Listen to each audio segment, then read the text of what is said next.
Hello and welcome to the Community Broadband Bits podcast from the Institute for Local Self-Reliance and MuniNetworks.org. I'm Lisa Gonzalez. It's hard to believe it, but this is our 25th episode. This week we have a return visit from a guest, Dewayne Hendricks, entrepreneur and CEO of Tetherless Access. The last time Dewayne visited with Christopher, the two discussed how possibilities for wireless technologies have been stifled due to DC lobbying. This time, Chris and Dewayne discuss the interplay between fiber and wireless, and how both are essential in today's technology landscape. Dewayne shares his needs as a businessman and explains why today's approach holds back entrepreneurs like him. Now to Chris and Dewayne. Dewayne Hendricks, CEO of Tetherless Access. We're very excited to have you on for our first repeat guest performance. You were on a few months ago, and so thank you for coming back on the show. Oh, you're welcome, Chris. I'm glad to be back, and I'm also glad to be honored to be the first repeat guest. We have an opportunity here to continue our discussion, and I do so a little bit better informed. You'd recommended reading The Myth of Interference by David Weinberger, which I hadn't read before, and I command our listeners to Google it and find it because it is a very good paper. But in short, it fills in some gaps and reinforces what we talked about last time, which was how we can better use spectrum. And so I don't think we're going to revisit that today, but we will be talking more about how we can use wireless effectively and where wired networks are perhaps better and how they interrelate. To me, I've always thought about how to make the best use of both. So I look at it basically how you would use fiber and wireless together in sort of a hybrid fashion. Let's perhaps start with a short explanation for people who aren't very familiar with how modern networks operate. I think some people believe that cell phones use satellites and that a cell phone connection is wireless the whole way, whatever that might mean. So maybe you can walk us through how wireless and wired connections like fiber or copper interrelate right now. So basically, your cell phone talks to a base station. That base station can be tied to a network upstream either two ways. It could be wirelessly, which is not usually the predominant way to do that, except in, say, rural areas. But let's say in an urban area, it would be your base station would be connected to its upstream network via some kind of wire. So usually it's wire and not fiber, but it can be one or the other. Right. The issues are who owns this infrastructure. And in the United States, pretty much the existing telco cartel owns the wired and wireless infrastructure. Right. So that would be your AT&T, your Verizon for the most part. Right. Comcast. Comcast is the biggest internet service provider in the United States. Right. And think about that. They have all those end users out there more than anybody else. It's a monopoly to a large extent. You and I both live in cities in which we have a choice between slow DSL or a faster Comcast network. And so for people who care about fast connections, indeed, I think it's correct to call it a monopoly. So I'm a Comcast business class user here at my home. So I have a number of machines on my network here, and I have static IP addresses, which I pay for. So I'm essentially paying Comcast about $120 a month to get 22 down and 2 up. So that's a lot more than a regular Comcast user does, but basically the business division of Comcast, it's a different division. So they treat it like a business, and so if I have a problem, they send a truck out right away, as opposed to a regular Comcast customer, and you wait several days for somebody to show up. Mm-hmm. So that's the difference. So it does give you some idea about your infrastructure choices. Yes. Which is important here. So as an entrepreneur, I want to do a wireless business, okay? And to do that, I can deploy a wireless network. I mean, I've got great equipment to do that, like from Ubiquiti and other vendors. I'm sensing that there's something holding you back from that. Because I need an upstream infrastructure, and I can't go and get that and buy that from anybody. If I want to do a business, I have to essentially build all of that infrastructure. So if I want to be able to match the speeds that I'll be able to deliver to my end users with the wireless equipment that'll be available, I've got to have a lot of upstream bandwidth, which calls for fiber rather than a wired connection or a coax connection. Right, and actually, I do think there's an interesting lesson which Benoit Felton has made in talking about Stockholm, which has this very large citywide fiber network, and that's that they have four 4G LTE competitors, which is unique in the world. It's the amount of fiber and high-capacity infrastructure that allows so much wireless to exist. Well, I just came back from a business trip to Amsterdam. And like Stockholm, they have an open fiber infrastructure that's citywide so that they allow multiple players to use the fiber infrastructure. So there's all kinds of competition and all kinds of internet service providers that you can go to get service in Amsterdam. The lack of a robust network opportunity, the robust network connections for entrepreneurs such as yourself is what is holding us back in the U.S. from having not just better wired networks, but also better wireless networks. Exactly. I couldn't raise enough money to build the infrastructure I need just for even one city. The existing players have favored nation status. The telcos, because they've essentially been subsidized by us, the taxpayers, for a long time. And then the cable companies, they have these unique franchises where they essentially are monopolies in the city. So they've all had preferences to get to where they are and build their infrastructure.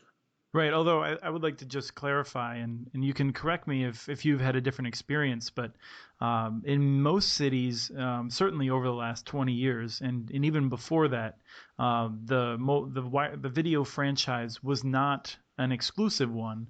It just ended up being that way because no one really wanted to build another cable network on top of an existing one. Oh, that's true. Yeah. A lot of people want to blame local governments for the lack of competition, and I think that's inappropriate. I agree. However, the agreements did turn to that. I watched what happened in the Bay Area, where there were multiple providers, and then Comcast came in and kicked everybody else was gone. They bought them up. Mm-hmm. My intention was to talk about fiber versus wireless, but we immediately came to this conclusion that they're so interrelated that I sometimes say that it's like arguing what you'd rather have, a shoe or a hat. It ignores that they perform different functions. But you need them both to build a modern, high-speed broadband network. Right. And this is where I've long been interested. I think you've been very passionate about the need for wireless. And I'm curious if you can talk a little bit about why you think it is important to have that wireless rather than just stopping with a fiber connection in everyone's home.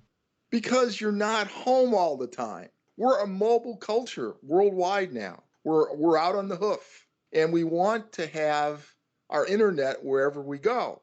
And there really shouldn't be a difference between the amount of bits you can sip when you're sitting in your house as opposed to when you're mobile.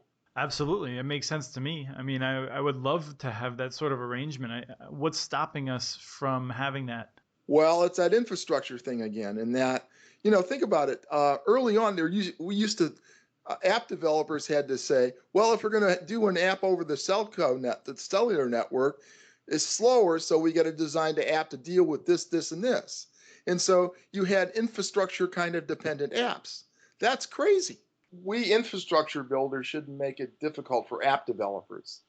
The application is the king. That's what makes money. So we should put barriers in the way for that. And so that means that we may need to make the wireless and wired infrastructures have as much parity as possible in terms of performance. So that's my goal as an entrepreneur. When you start supporting multiple users, you need a lot of upstream bandwidth to really do those kinds of access technologies justice, which means you got to have fiber.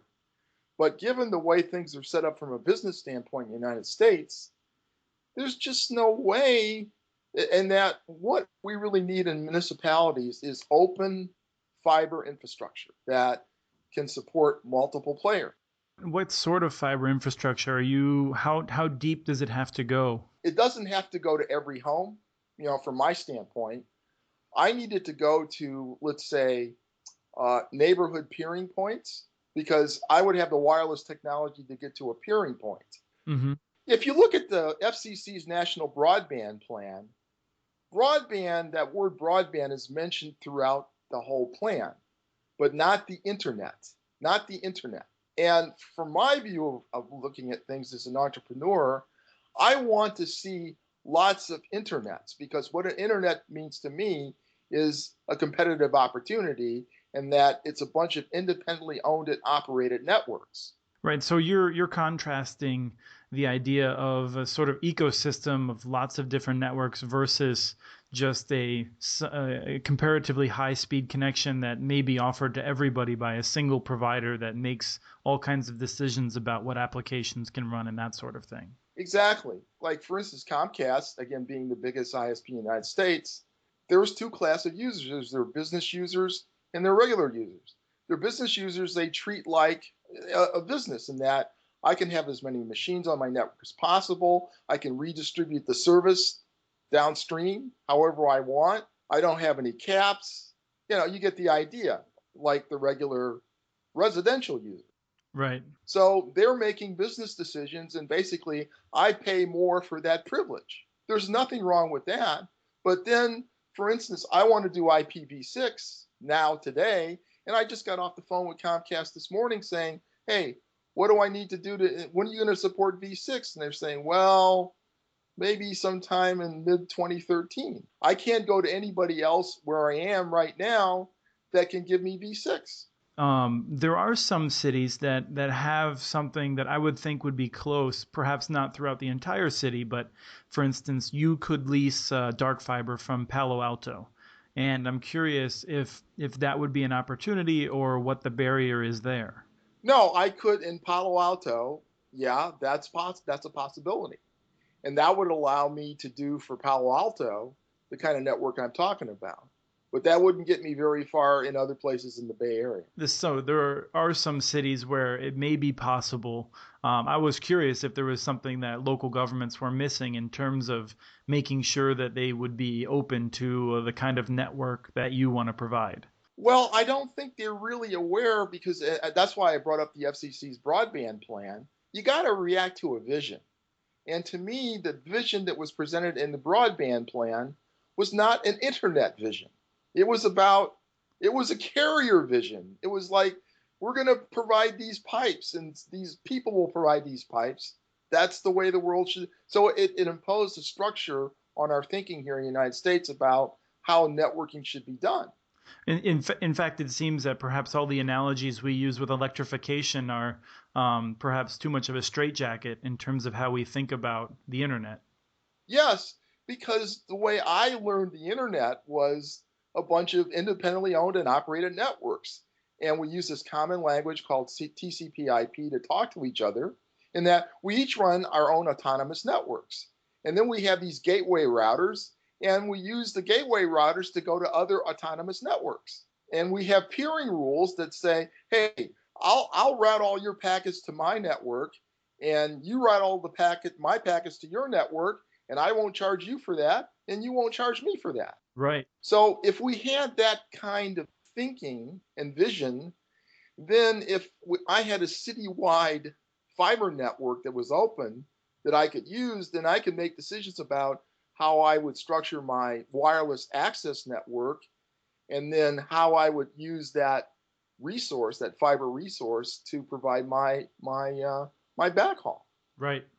That's what I would like to see. And that's what I had hoped our government would get the message. But again, they're not thinking internets. They're thinking carriers. Somebody like would own all the fiber infrastructure in a city, but they don't have to share it. They made the investment, and then they decide how that resource gets used, and it's their way or the highway. I understand why they came to that approach based on who wrote the plan and who advised on it and that sort of thing. This is their mentality. And what I had hoped from the government is we got a more expansive, we invented the internet, but our governments walked away from it. They were dragged away from it by industry lobbyists. Yeah. If people like me had a chance, we say, look, give us some infrastructure that's open, okay, that we can share, and I'll pay my share of it, okay, or for the use of it. But we need peering points. We need cooperative co-op peering points. That's how the internet is structured to be built. I'm curious, how many peering points do you need in a city? And I'm trying to think of maybe Detroit or maybe a Minneapolis or a St. Paul, not the largest cities in the country, but modest-sized cities. What are we talking about? Well, peering points and how they get set up should be determined by the local constituency, because you never know how many people are going to set up an internet in an area. Because with wireless, you see, you've got this ad hoc capability to throw up a network. You could throw up a network in your neighborhood and start offering services. That would be your own autonomous internet. Then you would want to have a gateway to other autonomous networks. And that gateway would be at a peering center. You don't have to have just one in a city. You could have multiple ones just based on like-minded people getting together and decide that they want to route each other's traffic. And then they work out a way to share some upstream connection and share the cost of that. So it all becomes ad hoc, which is the way business should be. Right. I want to plug a book that I read that I think would be very helpful for people who are maybe drawing a blank and a little bit confused as to how the internet works in this model that you're developing. It was written for that sort of person. It's called Tubes by, I believe it's Andrew Bloom, and it came out earlier this year. It was reviewed on Fresh Air and a number of other places. Chris, the way I see as an entrepreneur, getting around this problem we face here in the United States is that we've got a top-down infrastructure now in this country. We have the tools, the technology gives us a way now to build cost-effective ad hoc networks at the edge. If you remember Eben Moglen's talk at Freedom Connect this year, his talk was called Innovation Under Austerity. Yes. Eben's sort of backing something called the Free Network Foundation. And what the Free Networking Foundation is about is getting this vision across to people. It's a nonprofit corporation and of people building their own autonomous internets. And they're providing the tools in terms of routers, gateway routers, and stuff that people need to do that. And they sort of have a model of how people would be able to have neighborhood gateways and how all that would work. Then that people would have their own personal networks and that would aggregate up to community networks and so on and so on and so on. But the idea is to have customer owned and operated infrastructure. Now that may be a fantasy in and of itself, but it gets us back to the idea of the internets that was there originally about, it's like, there shouldn't be just one. Absolutely. I think one of the ways that I tend to think about it is that at the very least, we have to have that option. That option cannot be taken away from us in policy or law. Exactly. Well, right now it is. And I don't see any easy way to get us out of this. Okay, except for is usually what happens, a small minority takes the plunge and takes the heat. The pioneers get the arrows and the settlers get the land.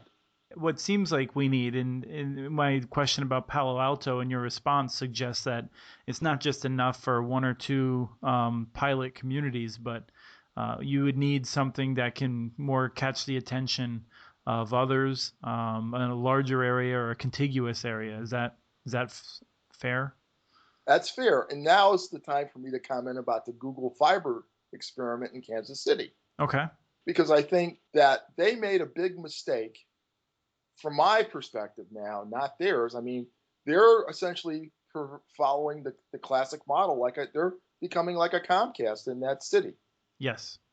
And instead of laying a fiber infrastructure that's open to all to allow multiple providers to transit that infrastructure. Whether it's Google or whether it's another city, this is a new idea and whatnot, do you think you would generate enough revenue to compensate another actor, local government or business building these connections throughout cities? Well, is it the wrong question? No, it's the right question in that, like I said, I just came from Amsterdam earlier in the month where it works there and it works in Stockholm and it works in a lot of other places overseas. It just works. They've got a robust competition over there, and the prices are different, but we don't have it here. And again, I don't see any clear route for us to get it here except by peaceful civil disobedience in a way. Okay. I mean, somebody's got to build this stuff, but again, doing another pilot or like doing it in Palo Alto is great for Palo Alto, but it's like I hear about Chattanooga and I hear about Lafayette and stuff, and it's like these places might as well be again Shangri-La, someplace that's off in the distance somewhere where unicorns play every day. I'm obviously a tremendous fan of what they've done in those municipal networks, but those networks are a different version of the cable model. They're closer to the cable model in that they envision themselves owning the network and providing services. Chattanooga is one network, right? And so even though it's far more responsive to the community and business needs than is a large national carrier, in some ways, I don't think Chattanooga gets us closer to your vision either. No, it doesn't. But my vision is not just my vision. It's like the Free Networks Foundation's vision. There are, a growing group of network people, geeks, whatever you want to call it, that have this shared vision. Our task now is to get it to become more than just our vision, to get it up to the national level and get people to say, hey, this is what we want. Yes, I'm just imagining how we can move in that direction. Look at the Free Network Foundation site, and they have an articulation of what their vision is. And if you like what they're talking about and you sort of want it yourself, tell other people about it. Word of mouth, that's the way it works. So you take people and you turn them into revolutionaries, one step at a time. Yes, yeah. It's all about building relationships. That's how we make big change. Yes. I think it's been incredibly enlightening for my thinking in terms of trying to understand what is possible with the future of wireless. Because to the extent that I've been dismissive of wireless in the past, it's often been predicated on the idea of wireless as we've known it, LTE, big carriers, that sort of thing. And this is a vision of where wireless is heading and what the technology will allow us to do if we allow it. Yes. I mean, we're moving towards Wi-Fi everywhere. But for that to really work, we've got to have backhaul everywhere, too. Can't have one without the other. Well, thank you so much for coming on again. I'm sure it won't be very long. It'll probably be sometime in 2013, though, when we find an excuse to talk again. All right, Chris. Happy holidays. You too. Thank you so much. That was Christopher and Dewayne Hendricks of Tetherless Access. If you are interested in learning more about the community-owned and operated networks vision that Dewayne described, visit the Free Network Foundation at thefnf.org. And if you missed our first discussion with Dewayne, we encourage you to listen at muninetworks.org. Our talk with Dewayne was episode 18. If you have any questions or comments, email us directly at podcast@muninetworks.org. Our handle on Twitter is @CommunityNets. This show was released on December 11th, 2012. Thanks to the Mojo Monkeys for the music licensed using Creative Commons. The song is called Bodacious.